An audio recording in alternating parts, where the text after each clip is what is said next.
Komið sæl og velkomin í eitt og annað. Yfirleitt þykir nú neikvætt þegar talað um eitthvað sem leið í hundana. Við erum þó leiðin í hundana í þessum þætti í jákvæðum skilningi. Við viljum að heilsa upp á besta vin mannsins, hundinn sjálfan. Og þá byrjar maður auðvitað á að velja sér hvolp. Við viljum að kíkja á innslag úr hundaráðum. Þar voru þau Steinar og Heiðrún að velja sér hvolp.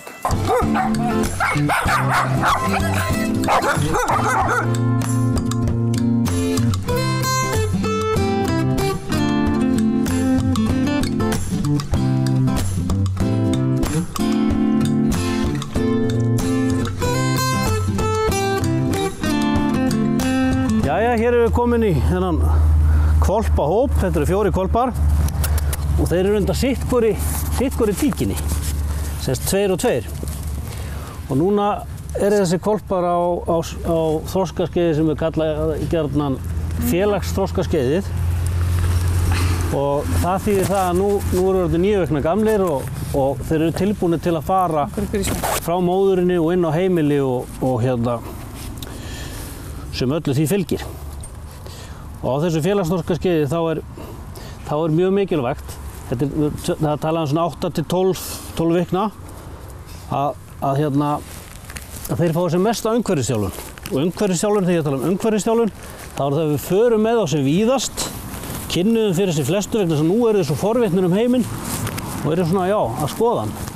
En hvað er það, Steinar, hvað er það svo mikilvægt við, að þeir séu að fara að heiman á réttum aldri? Við talum að fara heiman svona 8 vikna. Já. Það er náttúrulega, það sem maður hefur séð allavega með hvolpana, það er þessi félagslegi þáttur.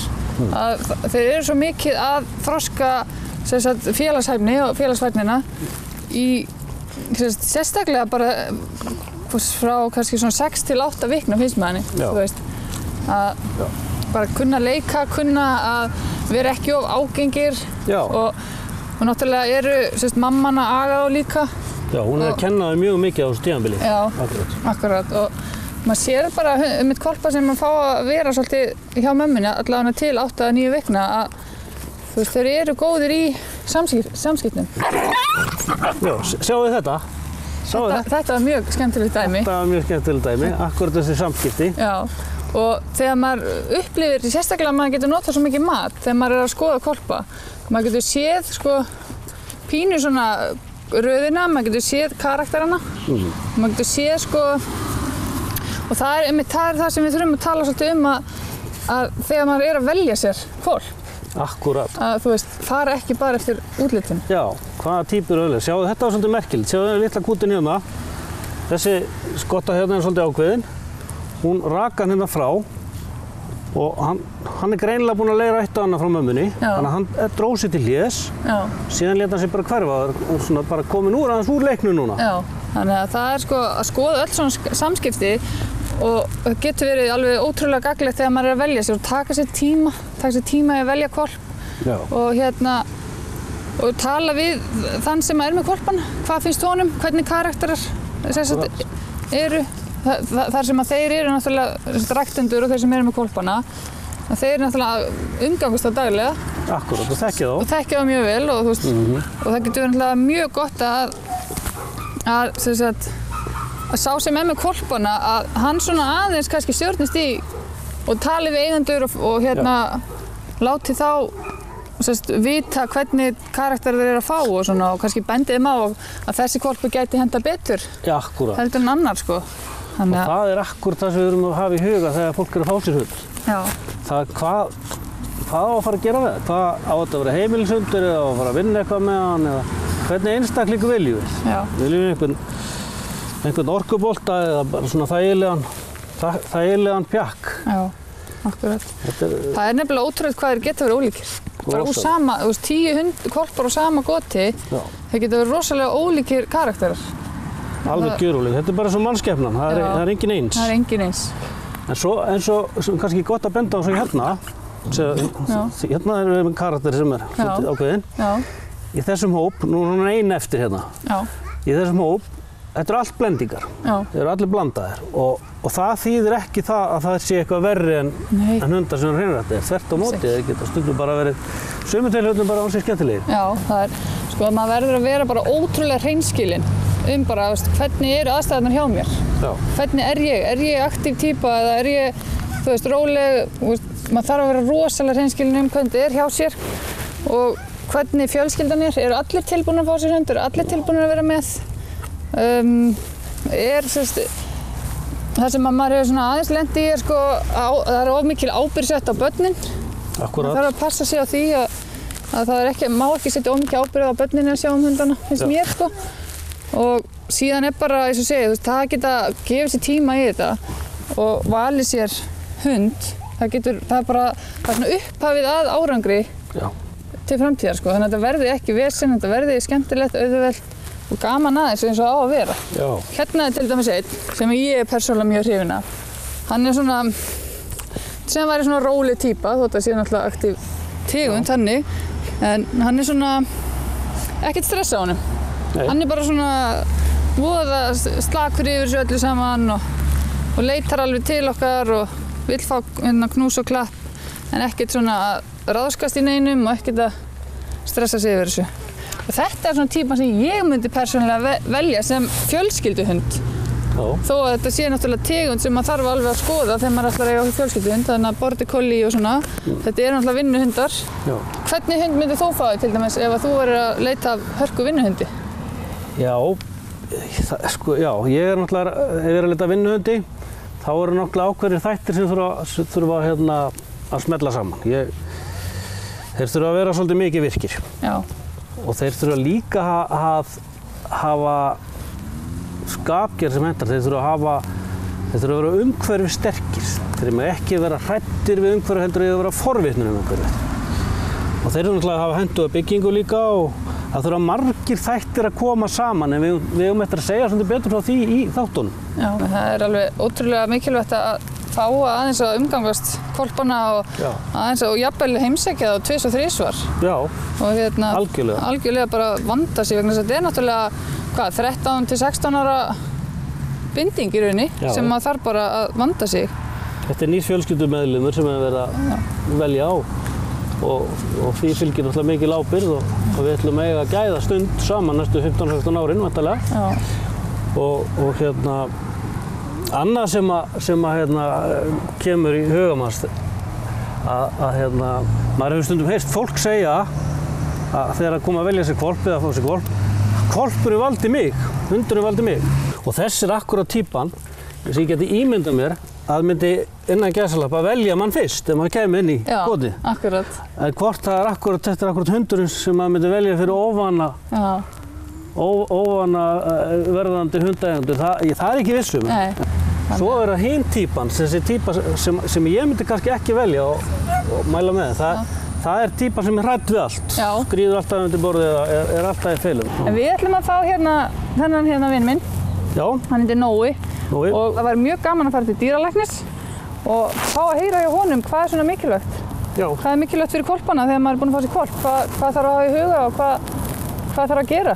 Já, minnst vel á það. Ekki bara drífa okkur á stað. Þú segir bless. Þetta langi bara.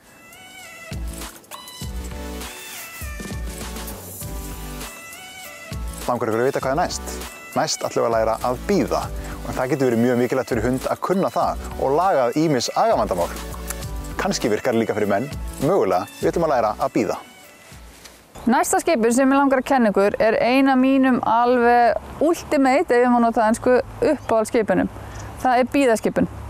Og bíðaskipun hefur ákveðna áherslur hjá mér og hefur í rauninni þann kost að geta hjálpa til með rosalega mikið af hegðunarvandamálum og fyrirbyggt þau eins og aðskilnaðarkvíða, erfiðir hundar að taka á móti gestum, æsingur, óöryggi, að búrvenja, það er svo margt sem að þessi skipun getur hjálpað til með og þess vegna er hún ein af mínum uppáhalds og bíðaskipun felst í því að hundurinn bíður þegar þú biður hann um það og inni er gott að nota bæli eða í rauninni bara mottu eða einhvern ákveðin stað sem er búið að velja fyrir bíðaskipunina og hundurinn á að vera þar þangað til að hann heyri nafnið sitt. Og þetta er eitthvað sem tekur smá tíma en er yfirleitt mjög auðvelt að kenna hundunum og það sem maður gerir er í rauninni bara að senda hundinn, maður velur stað, sendir hundinn og velur hann fyrir og ef hann brýtur skipun þá sendir maður hann einfallega aftur og eftir smá stund kallar síðan augljóst nafnið hans og fær hann til að koma úr skipun, gerir þetta reglulega og fær hundinn til að skilja að það er nafnið hans sem kemur honum úr skipun. Og inni það þannig að það notað bæli, en yfirleitt þegar hundurinn er góður í þessu, þá hægt að nota þetta utandyra, bara með því að fá hundinn til þess að leggjast niður eða bíða eða stundum upp á bekk eða bara upp á stóran stein. Gaman að æfa hundinn út í þessari skipun þar sem maður þarf að bíða þangað til hann heyrir nafnið sitt. Þegar hundurinn hefur lært þessa skipun, þá bætir maður við áreiti og það til dæmis að henda nammi á gólfið, það til dæmis að láta bolta rúlla framhjá, það til dæmis að labba kringum hundinn, það til dæmis að banka hurðina og eins og að væri að koma gestir. Og alltaf ef hundurinn brýtur skipun, það einfaldlega sendir maður hann aftur í skipun og veljunar síðan ef vel gengur. Og þetta næsta skref að auka áreiti kringum þessu skipun, það er yfirleitt mjög fljótt að koma þegar hundurinn er búinn að læra hana. Og þetta getur hjálpað heilmikið við, til dæmis þegar koma gestir sem margir eru í basli með, að hundurinn læri það að hann á að fara í bíðaskipun meðan gestirnir eru að koma inn og má síðan koma að heilsa upp á gestina þegar allir eru sestir eða komnir inn, eða þegar eigandi vill. Þetta er líka gott ef maður fær einhvern í heimsókn sem er hræddur við hunda, að hundurinn bíður bara í bíðaskipun, hann fær að fylgjast með, en er ekkert endilega ofan í fólkinu. Síðan er þetta mjög gott til þess að í rauninni aðskilja hundinn og fyrirbyggja aðskilnaðarkvíða. Þá á ég við að hundurinn læri að vera frá eigandanum sínum þegar eigandinn er heima, vegna þess að margir hundar hengja sig á eiganduna sína og fylgja þeim hvert fótmál og það getur skapað svolítið aðskilnaðarkvíða á hundinum. Þannig að bíðaskipun er alveg frábært tæki til þess að nota, til þess að fyrirbyggja og vinna í hegðunarvandamálum. Og ég mæli með að þið skoðið endilega þessa skipun og sjáið hvort þetta sé eitthvað sem hentar ykkur. Já, við þurfum ekki að vera alltaf að flýta okkur svona mikið. Það er líka gott að kunna bíða og það er nú fínt að vera búin að læra það. Hérna næst er auglýsingahlé, þannig við þurfum að bíða stutt og stund og höldum síðan áfram eftir það.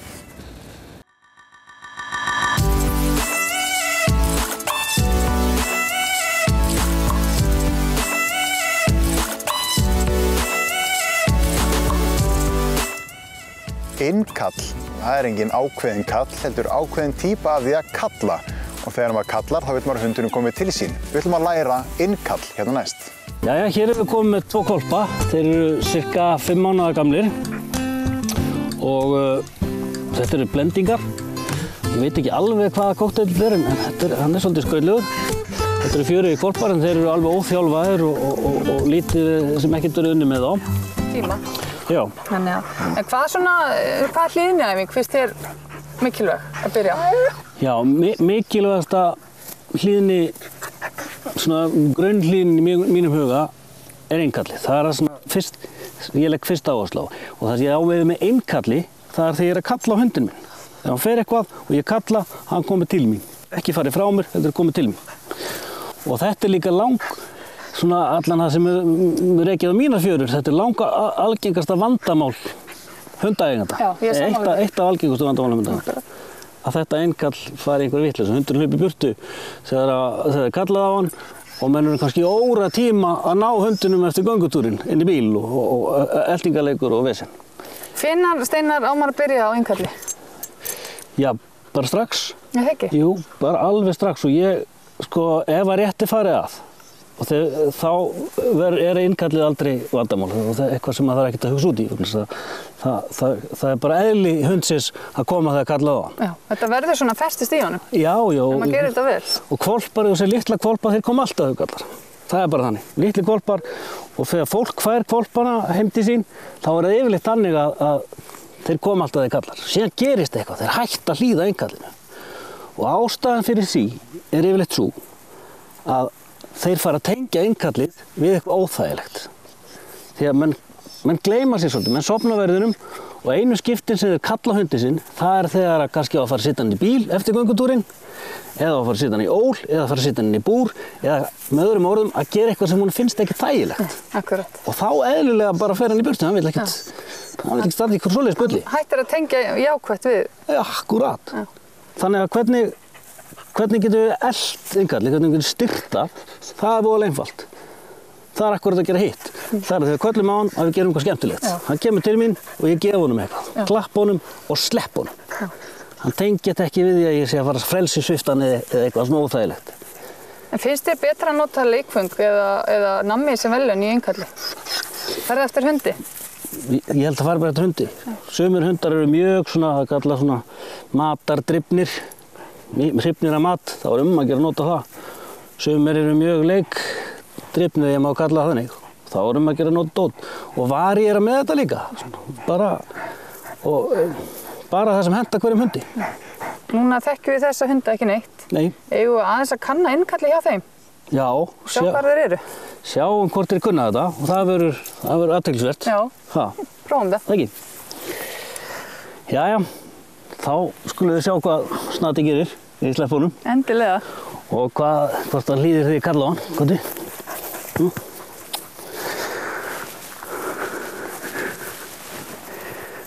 Hún aðeins átta sig svona á umhverfinu og hann sé laus. Hún lýst svo vel á þig, Steinar. Hann vill örugglega ekkert fara frá þér. Já.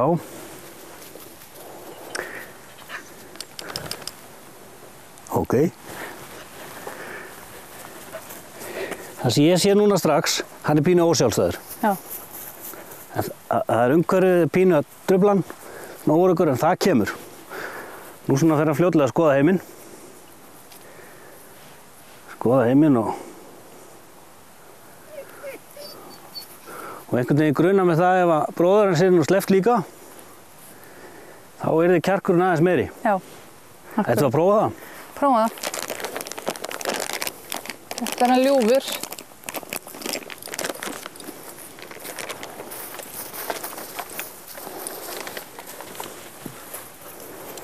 Það ekki þannig, Steinar, að þegar maður að kalla hundana, maður þarf aðeins að hugsa hvernig röddin er?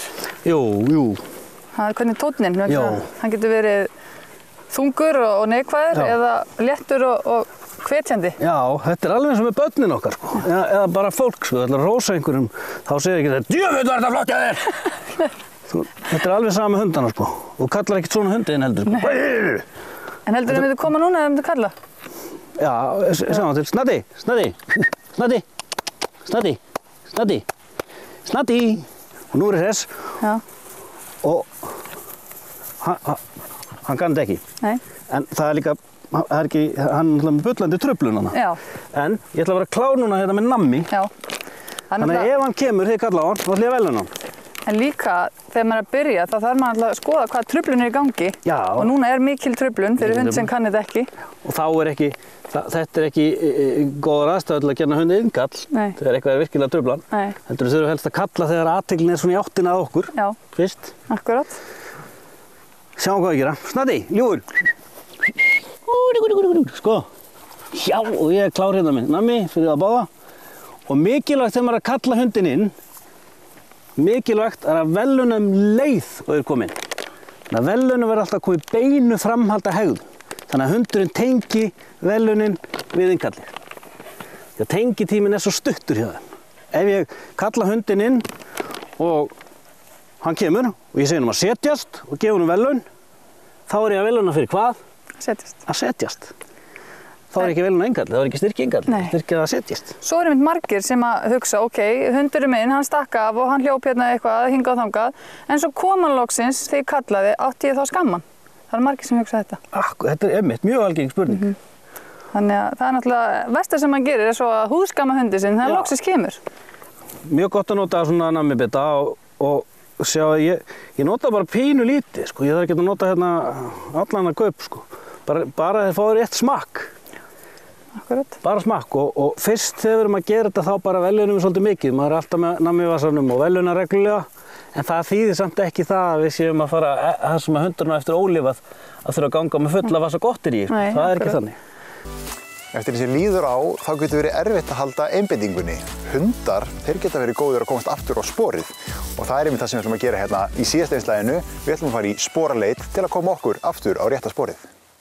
Við erum komin inn í Garðabæinn og við ætlum að hitta Þóri sem er í björgunarsveitinni í Hafnarfirði og er í sporaleit á fullu. Geturðu aðeins sagt mér frá þér og hvað þú ert að bralla með þessum hundi? Já, þetta er hérna Perla sem er blóðhundur og ég sé þjálfun á blóðhundi eða sporhundi fyrir Hafnarfjarðarsveitina. Þetta er áratuga vinna sem er á bakvið þetta. Búið að vera mjög lengi þessi sporhundaþjálfun þar og núna síðastliðið vor þá tók ég við þessari tík og hún er svona þjálfuð til að leita af sporum eftir fólki sem hefur tapast eða týnst. Og ertu að nota hana mikið í með björgunarsveitinni? Já, þetta er svona milli 40 og 50 útköll á ári og við erum bæði að vinna fyrir lögreglu og björgunarsveitir og raunverulega allt það sem að þetta getur nýst, þessi spóravinna, sko. Segðu mér aðeins frá þessari tegund.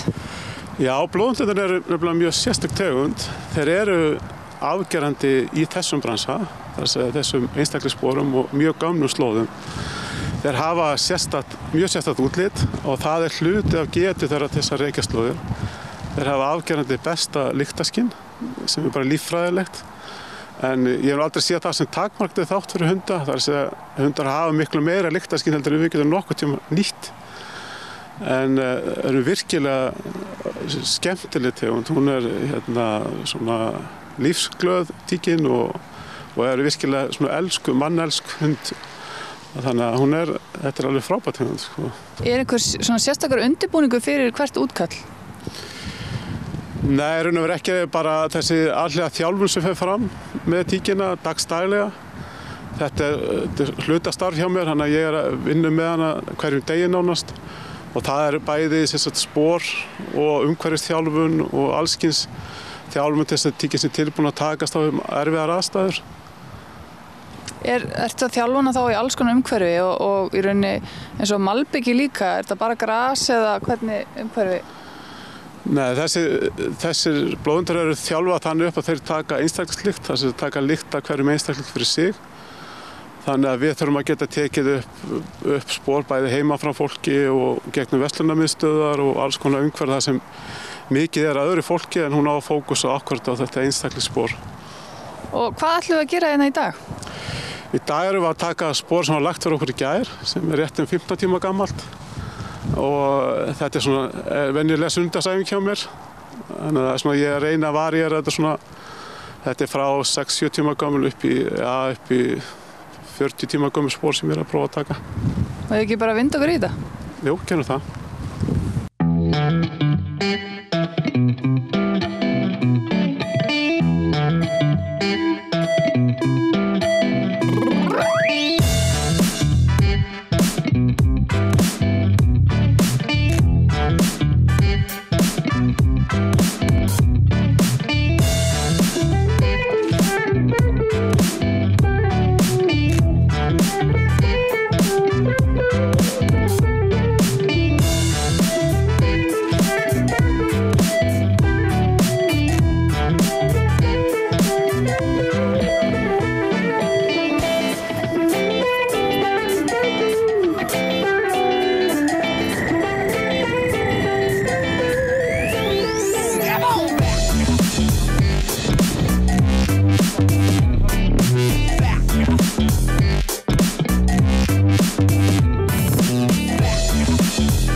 aldeilis magnað að sjá hundin vinna svona og líka í þessu veðri og það er búið að rigna og sporið var svona frekar gamalt.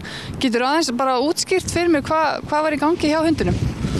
Já, sko, þegar við lögum slóðin í gær, það var mjög hvasst og mikið rigning og þar lendi dreifislikti mjög víða, sko, ef við erum að byrja að rekja hana á hlið, sko.